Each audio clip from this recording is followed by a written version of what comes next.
I hate to be the bearer of bad news, but if your walls are peeling, chipping, uneven, or splotchy, it's not the paint's problem. It's most likely you and your prep work. So today, I'm going over how to prep for paint like a pro on a DIY budget. Hey, hi, it's Mads, and welcome back to my channel.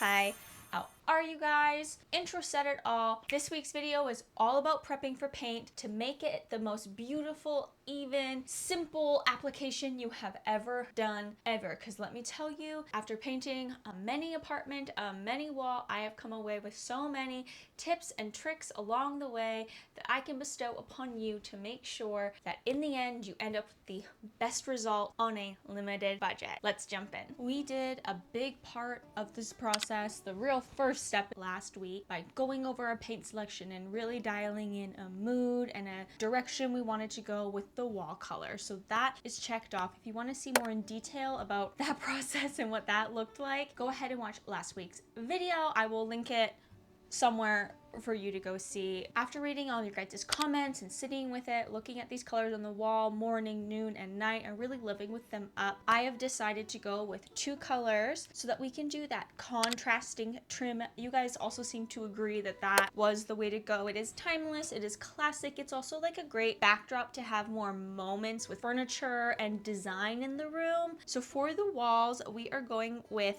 Dainty Lace by Bear. It is this beautiful, almost warm, neutral shade of creamy taupey white, but it's not white and it's not taupe. It's very neutral. If neutral is right here, it's right here. You know, like it's almost warm. And I'm gonna do this in eggshell for the walls. And for all the contrasting trim, we are gonna go in with basswood, also by Bear.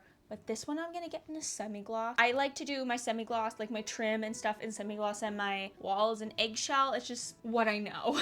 And it's just what I do. So that is what we will be doing. I really do love these two together. They look so much lighter here. I will show you guys I'll put a picture up of what they look like on the wall next to each other. We have our color selected. Now we need to get all our materials together so we know we have everything on hand before we start painting. That is like my first tip, is get your shit together.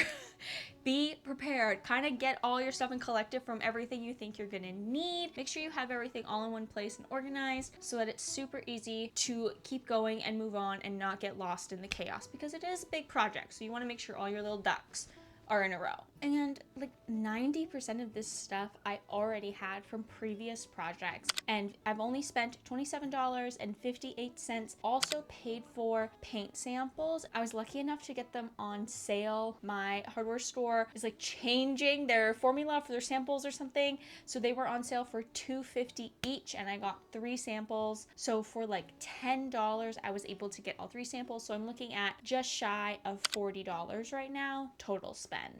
The next phase in prepping, after you've decided what you're going to paint, where your paint is going, the style it's going to be, and you've gathered all your materials, it is starting to do any repairs or mending or anything to the walls that you don't want there to be in the end. My grandma has lived in this room for a long time, so there are little nail holes in places. There's these anchors where she's had shelves over the years and stuff like that. And all of these things need to come off the wall and be repaired. I'm gonna start over here with a larger repair so you guys can see it super clearly and really get a good look at the process. These are plastic drywall anchors that she's put in to she used to have a shelf over here on this side of the wall. So these were here for support of that shelf. So there's a hole in the wall, and then there's like this little tiny piece of plastic. I'm sure you guys have seen them and you've used them before. I'll put a little picture here of what they look like. And they're hammered into the wall and then you screw into them. So the first step is to get these suckers out of the wall so that we can actually start the repair. And for that, I like to have a little bowl and any sort of prying tool. I just have this little flathead screwdriver. Is this a Phillips? Is it a Morrison? Is that a type of screwdriver? I have no idea. I don't know the names of these. You don't need to know. It's a flathead. It's tiny. Don't worry about it. You have more important things to worry about, girl, than the names of a screwdriver. So this little screwdriver is gonna be used to pry into it, and you're literally just gonna attack it. You're gonna repair this anyway. So don't worry about being too precious about it. You can really get in there. And I like to kind of get it in flat and then twist and then move it to the opposite side, like adjacent, like it was flanking, and do another one. And I find that that gives you leverage to pull it out pretty easily until you can kind of get a good handle on it. You can just pull it out at a certain point. You can kind of see it's already starting to lift out of there, and voila, now I've pulled her out and I've got a big hole. Next is to do the skincare for the wall. The wall needs some love. This hole is pretty nasty. I'm gonna again go in with my screwdriver and kind of just scrape away a little bit and just kind of get it a little bit flatter. Pull anything away. You don't want to be too hard or too rough here, but just making sure that you've got a pretty even hole there and you're not like there's nothing sticking out of it or anything, because that's gonna hinder the process. Now, you don't have to do this sanding process, but I like to, just to make sure the hole itself is really smooth and clean already. I find that that makes it way easier in the end. You're gonna have to do less sanding later. I'm just taking my 120 and 100 grit sanding block, and I'm just going over the hole in little circles, getting any extra flyaways away.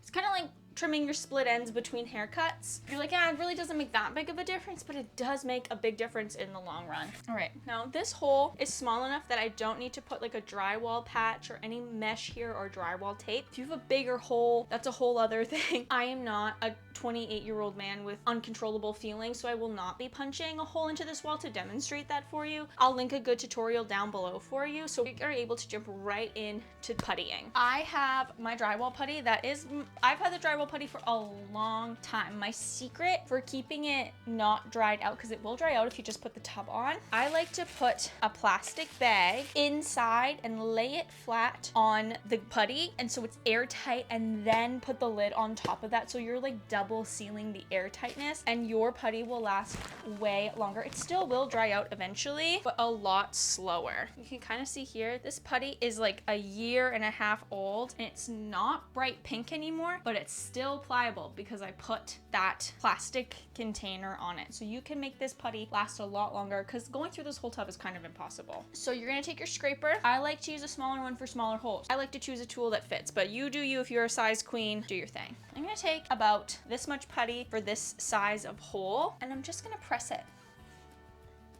And working in all directions, continuing to press the putty in.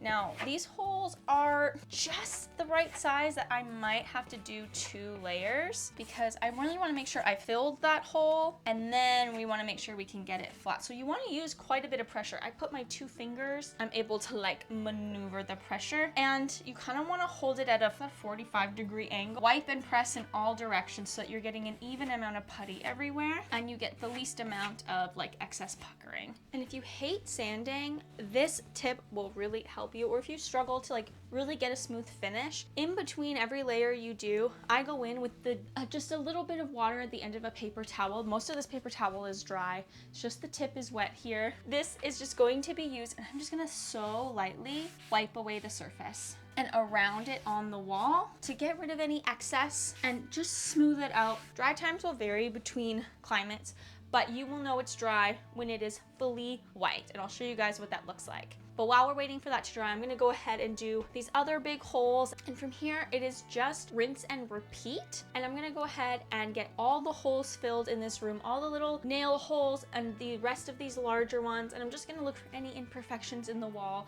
and do this same process so that that is all done. By the time that's done, this will probably be dry, so we can go back and do the second layer. All right, so these original ones we did, the bigger holes, they're pretty dry. I wouldn't say they're bone dry, but they're like 90% dry. The putty I'm using is a little dried out anyway. So you can see that it's on to like a pretty stark white. You can see it on the walls and the spots where I've put it. So what I'm gonna do is I'm gonna take this little damp piece of paper towel. This is a fresh one, the other one got gunged up. And I'm just gonna go over it very softly one more time around all of these edges and get as much excess off as possible so that it stays as smooth as possible. So I'm just gonna give it a good wipe. You're not really notice a difference until the end. I promise The wiping is important. It's like when you're doing your nails. You have to do your cuticle work. If your cuticles aren't right, the whole thing isn't right. So that's what this is. This is your cuticle work. Going back in with my putty, I'm doing the exact same thing. No different than the first, except you don't need as much because you're not filling that hole. You're just wanting to make sure it levels out to the wall. And you don't really want to push as hard, I would say. You're gonna still go in all directions, but you want to skim it, kind of like icing a cake, so that you're not overloading it, because if you overload it and you put too much pressure, it's gonna cause it to pucker. We just want to fill it so that it's flat when you sand it. They need to be a little overstuffed. You could always go back in, third layer if you feel like you need to. I'm gonna let all of these holes that I filled dry overnight, just so I know that they're bone dry and I can go ahead and sand and wash the walls and tape everything tomorrow. The next day, it was just a second for you guys, a whole day for me. You can tell because I'm wearing a gray t-shirt now instead of a white one, and my hair is different because I washed it. These are really dry. All of the holes are. They're super dry now. I let them cook overnight so they're ready to go. So the last step for all the holes is to just go over with like 100 or 120 grit sandpaper. This is a sanding block. I really like these, and they do a really great job of smoothing things out and working pretty seamlessly. And you want to be pretty precise here and just use your hand to go along the wall.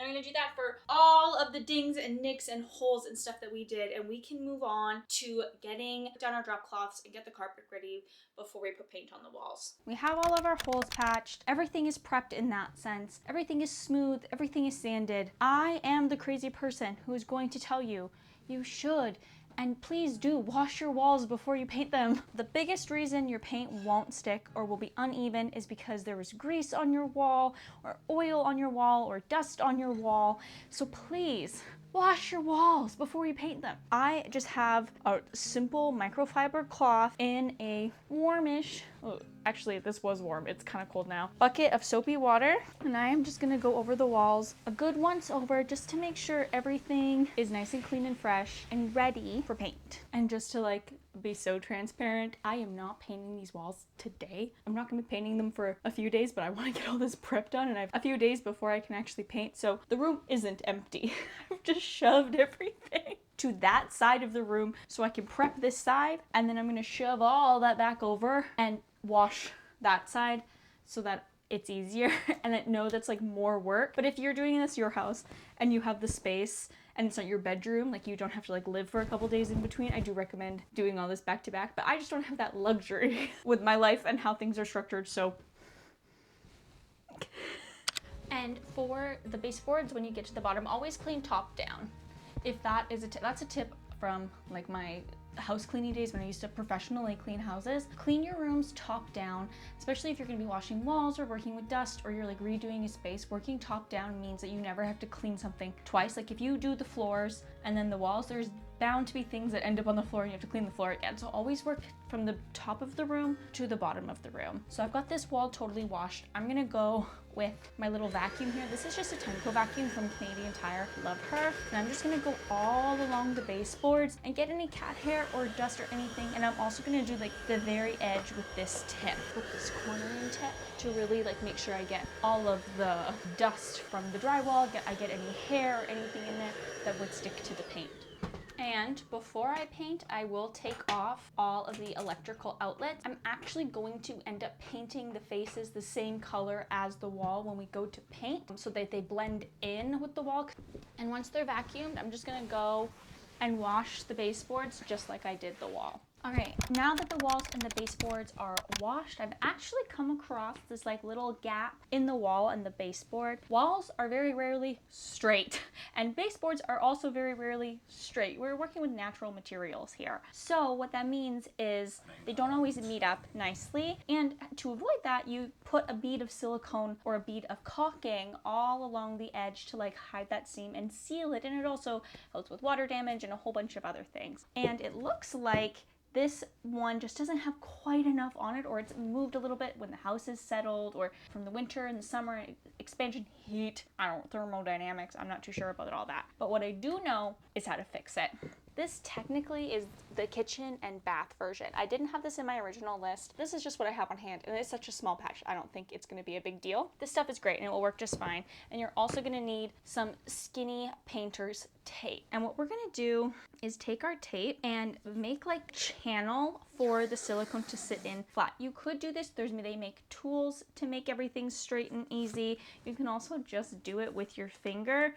But for extra precision, I like to use the tape. And all you gotta do is line up your tape on either side of the gap, leaving space for the silicone fill, and press it down really nicely. And once you have that laid on, you're gonna take your silicone. I have this tip cut at an angle already, but if this was a new tube, you would cut an angle on it. And I'm just gonna use that angled edge to put a line of the caulking down on the wall. And then once I have that on there, I'm just gonna go in with my finger and press it. And then right away, I'm gonna be able to pull the tape up nice and cleanly. It's gonna leave it with a beautiful edge, and it's just gonna be perfectly filled, and I don't have to worry about getting things straight or worrying about any of that. And I can just peel this tape right off and it's repaired. So we have repaired everything that we've taken everything down off the walls. We've repaired everything that needs to be repaired.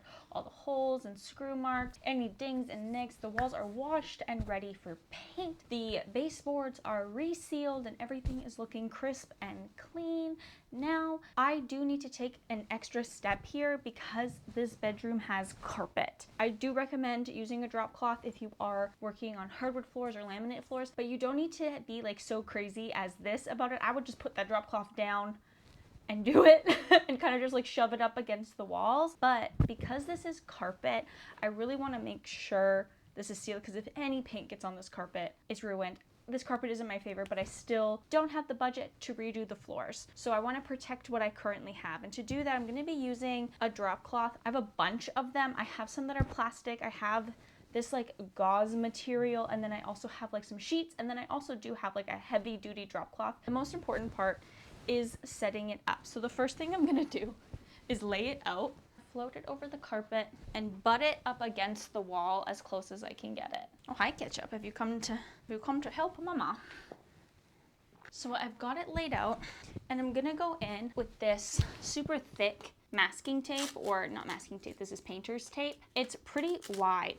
So what I'm gonna do is take it, a little sliver of carpet, and then the baseboard. And what I'm gonna do here is take the tape and shove the tape underneath the baseboard and get as close as I can. I can use my nails here to do this, but if you want to use a credit card or a butter knife to get the tape actually under the baseboard, because we're going to be painting them. So I want to protect the carpet the best I can. And at this point, I'm ready for paint. Now, if you have an unsteady hand, or you need like a little bit more training wheels, or you haven't painted a room before, I do recommend taping off your trim and doing all of that. But because I'm painting this whole room and I've done it before, I'm pretty good at doing my lines and all of that. Hi, honey. Oh, please don't eat that. Pretty City Ham, we're gonna go over how I do my lines and stuff in next week's video when we actually put paint up on the walls, so get ready for that. Thank you guys for hanging out with me this week, and I hope this video helps you get your walls ready for any project you are gonna do. This applies to furniture and anything else you're gonna put a coat of paint on. So if you apply these rules and do them in this order, you are gonna see such a better result and have so much more success and more of a flawless finish than you have without it. So do let me know down below if there's anything I missed or any tips and tricks that you have to get a flawless paint job. I'll see you next week when we throw some color up on these walls and really begin the pretty progress. I'll see you guys next week. I gotta set this bedroom back up so I can sleep in it for 2 days and do it again. Wish me luck.